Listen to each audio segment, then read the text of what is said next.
Hi guys. So right now I'm going to watch Captain Yamamoto, The Elder Menace. And this one is from I'm Kevin. And this one is like not a reaction or video request.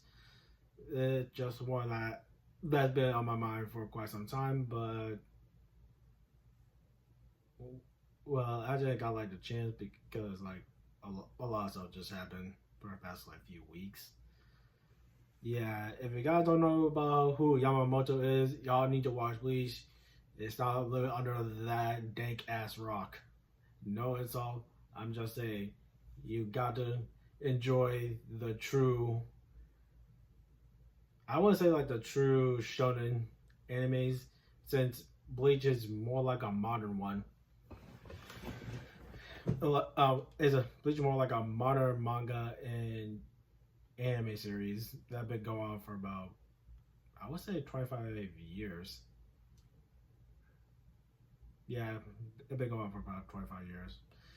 And I got nothing else to say. Let's get this going in 3, 2, 1. So look, bro, every anime has like these certain characters. Isn't every anime they have the MC, the main rival, the main heroine, the main friend group, the sensei, and they have the old head, bro, the old head.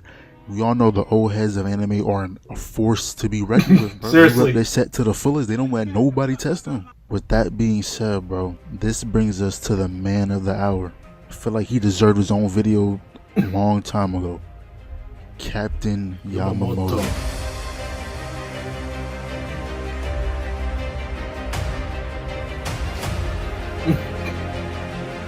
Yo, that build-up is going crazy.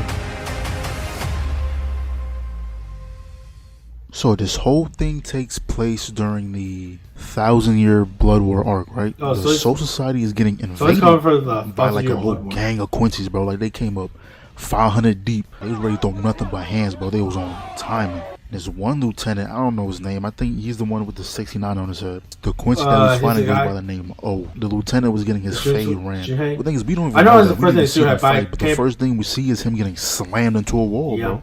Right after he gets slammed to the wall, O starts talking crazy, bro. Man, it must suck to be this weak. I can't even imagine being this sorry. Like, bro. But then during that whole time he was talking crazy, all that junk, he started explaining how he killed Yamamoto's old friend, took his Bankai, and then now he's here. Now he's just killed about 100-some people already. And after he was done with his speech, he creates like a magic spear and chucks his arm back and just throws it. Before it lands, you see Yamamoto brushes the thing to the side like it was nothing. I don't know what's up with these villains, but when they see someone strong, then that must turn them on, because he started laughing, bro. Then why you have to put that Hisoka thing, that Hisoka clip right there, bro? Why? That just creeped me out. O goes, "Here, look, I got a little present for you." Then he uses Yamamoto's old friend's Bankai, and he was like, "Here, you get to see your friend's Bankai one last time before you die."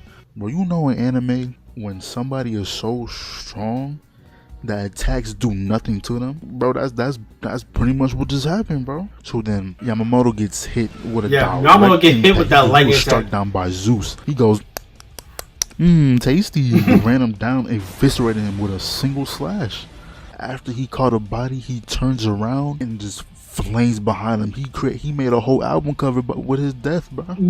That is crazy. Album cover with his death. The lieutenant that got bodied, he goes, "Don't worry about them other people, I got it. Like, they'll all die by my hand." Jumps into the air with fire following him, bro. That's crazy. So Yamamoto then pulls up to Yuhabaha and Yuhabaha is holding Kenpachi by his neck. Seeing Kenpachi get manhandled is disgusting. I'm sick, bro. I'm sick to the core. That's a fantasy, bro. That's not real, bro. Yamamoto must feel the same way, because you have to know how to do without Yuhabaha. That man did not know how to do my go that dirty. Yuhabaha confused, bro. But then during that whole situation, tell me why 3 goons thought they can hold Yamamoto. They try to sneak, bro. They try to run up behind him. Bro, turn his head and just nuke the entire place, bro. 360 man, shut your. That's basically what happened. He basically cooked their asses. So him and Connection Yamamoto lost. boxing, right? Slicing through buildings, flash them, and all that, right? And then we get to the point where Yamamoto finally draws his sword because he knew he's gonna get handled by Yamamoto holding back, bro. So he finally draws his sword to block one of Yamamoto's attacks. Then Yamamoto's like, finally you draw your sword. Yamamoto's looking at her like, what you mean good? What you like, want me to draw my sword? And Yamamoto goes, and I quote, I intend to crush your flesh, blood, soul, and sword until there's nothing left of them. Ain't no way. Yama talking that After talk. he said that, this is where everything changed. All the flames that were surrounding them seemed to just vanish to thin air. Everything goes quiet. All you hear is Bankai. Tachi. So what his Bankai seals all the power of his flames into the tip of the blade, right? He dashed towards Yamamoto, swinging That's his just sword. the east. But Yamamoto, lucky he dodged that junk. He would have died. Because what we seen, the tip of the sword hit the floor and boom. The entire, the whole thing blew up, bro. They continue their boxing. They still boxing, doing all that, right? Yamamoto was like, yo, let me show you something real quick. Hey, bro, watch your jet. Watch your jet, bro. Watch your jet. KO. Oh my! Imagine that shit actually happened. Your own crib. This is your own home, and you just blowing everything up. So then they go back to the ground. And they explain to us how 1,000 years ago, Yamamoto already ran Yamamoto's fate already. Yamamoto goes, I killed you once before and I'll do it again. You're nothing but a corpse waiting for my flames to put you to rest. Yo, this season Yamamoto was talking different, bro. He redeemed himself for the first season, bro. Then right after he said that, the entire area gets engulfed in flames again. Here comes the What West. we see him do, he put his entire body in flames and made it into armor, bro. After Aizen, he was never letting that slide again, bro. Yo, well, are you just gonna watch yourself? Bro, imagine Yamamoto actually used his Bankai against Aizen. Bro, there would be nothing left of Aizen's body. His body would be nothing but ashes. Burn. He was like, oh, I'm sorry, that was unfair. There's nothing much you can do here anywhere, is there? You can try running away, but that will only delay your inevitable death. Bro. And at this point, bro, Yamamoto is flexing everything he got. Okay, so he used another ability, stabs his sword into the ground, and then summons the dead. Then you see this man is a necromancer from the dead, and they all run down Yamamoto, bro. What we do learn is that all these skeletons were Yamamoto's old subordinates, so he sent his own team after him, bro. And Yamamoto's like, what's going on? We start seeing the old faces of the subordinates. This dude Yamamoto just walks away. He just walks away and he's like, don't worry, if you want to kill me, I shall be waiting. Yamamoto say he's tired of that disrespect, bro. And he starts walking over all the deads, bro. He was ready to fight Yamamoto. And before he can even reach Yamamoto, he pulls out his final attack. The flames of his sword and body start giving even more aggressive. He was already aggressive before, but now he's like, I bet. So we see Yamamoto grab his sword, he swings through the air, and everything in his path just gets cut down and eviscerated, bro. And then the camera pans over to Yamamoto being cut in half. And bro, Yamamoto, he was the king of the Quincy's. He was supposed to be him. But Yamamoto made light work of him, bro. It's embarrassing, bro. See, that's what we thought. That's what we was thinking when we was all watching it, right? Now we get to this part. The part that makes no sense to me. The part that is dumb. It's dumb. As Yamamoto is lying on the ground, he starts asking for forgiveness. And Yamamoto was like, yo, what you talking about? Who you talking to, bro? Forgiveness? Ain't you the king of the Quincy? What do you mean forgiveness? What you talking about? You hear him whisper, Your Majesty. A burst of blue light comes from behind Yamamoto, and you see a man standing behind him. You like, who that?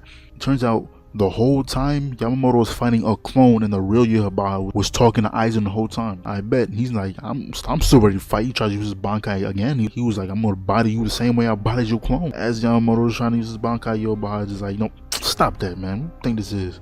Just seal this Bankai away. Pretty much right after that, Yamamoto summons a giant bow in the sky and just shoots down his sword. Yamamoto has no Bankai.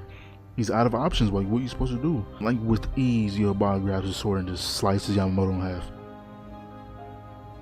Now, what I don't understand, What I don't understand, bro, is how can you be that strong and not know that you're fighting a clone, bro? How you that strong and you fought this dude once before, and how you not notice the person you fought 1,000 years ago is not living up to the name at all during that fight? Like, but you know, it is what it is. At the end of the day, no matter the outcome, Yamamoto is still him. Okay, he's not wrong about that part. He's not wrong. Yamamoto is still him. It's just that Yuha is just a fraud. He ain't being the fraud allegations. The allegations are still there. This man, I should know Yuha is a straight up fraud. He was not about to. Not because this man is too scared. He still have that PTSD. He's scared of going against Yama because he already got cooked by that Bankai of his. And he don't want another run. He don't want to run the ones with that man. That's a PTSD. And I'm pretty sure the real reason why Yama didn't know that was a clone. He thought that was Yuha, not a clone. Wait a minute, am I saying it right? Okay, let me say it. I'm pretty sure the real reason why Yama thought that was Yuha, not someone else, because I'm pretty sure that guy, he's able to like not only take on their appearance and their abilities. And I'm pretty sure he had pretty much have the same Ryatsu, he can mimic their Ryatsu levels. Yeah, maybe that's why he. Anyways, that's a bit. What's going on with me? Anyways, that's today's video. If you like it, hit the like button, comment below, hit the subscribe button. And until then, later, guys.